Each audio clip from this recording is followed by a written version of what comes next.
strike a balance between releasing things to keep things fresh without just saturating your market? Wow, that's a good question. It's been our meetings. You know, it's. I think. That's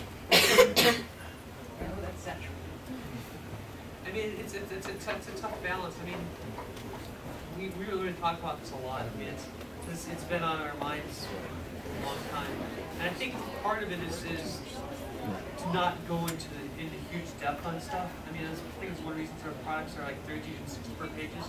We're not doing the 168-page book on Kadira. We're doing the 32-page thing on Kadira. You know, and you can provide framework. I mean, I'm a Greyhawk, old school Greyhawk fan. And one of the things I loved about Greyhawk was it gave you kind of this outline that you could play with, and that you could hang your own world on, and that you could kind of develop your own the world the way you wanted to. And so we've always kind of had that Greyhawk approach designed for Clarion. So I think part of it is just giving lots of little nuggets that DMs can play with without becoming exhausted and saying, here's every square block of Magnamar, there's a map with every single guide, every person, what their blah blah blah is. We're to the point where it's, you can't do anything with it. I mean, we were just actually talking about this the other day, just on last Wednesday. We were talking about a product, and this whole kind of topic came up about, trying to nail something down to a specific locale, or try to make something that can be used anywhere in the world. And so it comes up a lot. And I think the key to being successful in that is to be aware of it. And we're not trying to be the realms, so we're not trying to have the most exhaustive, thing that could be this big. But eventually there will be a lot of stuff for it. I think it's gonna have to have really good designers and really good developers and stuff to try to maintain that balance so that DMs feel like they have room to maneuver and they're not just playing in someone else's world. Anybody else? We got like 5 minutes. Back to video games. Yeah, back to the video games. Like you think about the standard or you play RPG on the computer. What about things like a stealth game where you're playing a ranger trying to sneak around a bugbear encampment, or are those open as well, or just limited to? Everything's open. I mean, I'm open to anything that I think would be true to the brand of Pathfinder, and that would provide an experience that I think our customers would like. Don't need it for the money. That's not what we're here for. So it's got to make sense. If it's something we go, oh, that's cool, I want to play that. And that's what you know. You hit something is when everybody at the office doesn't get their work done because they want to be involved in it. So I think that's kind of what you look for with that kind of thing. But yeah, and you want to look for creative ideas. And so if someone came up with a really interesting idea, where one of our iconics or something like that, or you switched off playing the iconic, who knows, right?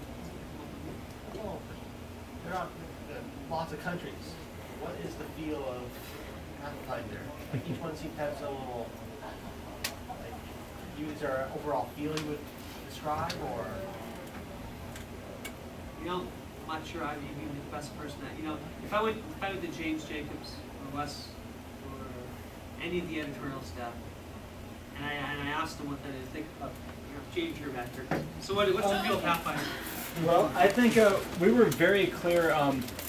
I was joking in an earlier panel when we were trying to name the Pathfinder Chronicles campaign setting. We had a big list of potential names, and one of the ones on there was Generica, because we were trying to figure out how can we possibly do a campaign setting that is, to a certain extent, everything to everybody. Like, we don't want to be, bland, but at the same time, we want to make sure that the game you want to play fits in our world, but so does the game that somebody else wants to play. And so the solution we came up with was really sort of the patchwork quality that you get in the Inner Sea region, which is what we have right now, where you've got a lot of countries where each country is practically a campaign setting in and of itself. I mean, you can play in Varissia, or you can play in Cheliax, or you can play in Kadira, and these are all very, very different feels, but they're all connected. And it's much like our own world, where you don't necessarily have to go that far to get into a totally different culture. If you're in a European country and then you cross over and suddenly you're in more of an Eastern country, or down in the Middle East. Like, we've got all these cultures, and that's sort of what we wanted to base the world off of, which is why I would hope that we've pretty much left no stone unturned in terms of covering all the wide swaths of things you would want. And certainly we have our campaign setting is not finished by any means. We've got, outside of the Inner Sea region, there's Tian Sha, which we presented as our Asia analog, but it's also so much more than that. There's Arcadia across the sea. Like, you're going to see more. But at the same time, we also made it a really big point to paint in broad strokes within these countries, so that we'll give you, a nation and a shtick. And if you like that nation, you can go play there. And we'll have a couple of locations that are really well detailed. And we have, we've done gazetteers on some of them, like Varissia or Belkson or Kion and things like that. But we also have really made an effort to leave some white space, like in pretty much every nation and in places on the globe, so that whatever you want to put there, your game is compatible with the Pathfinder campaign setting.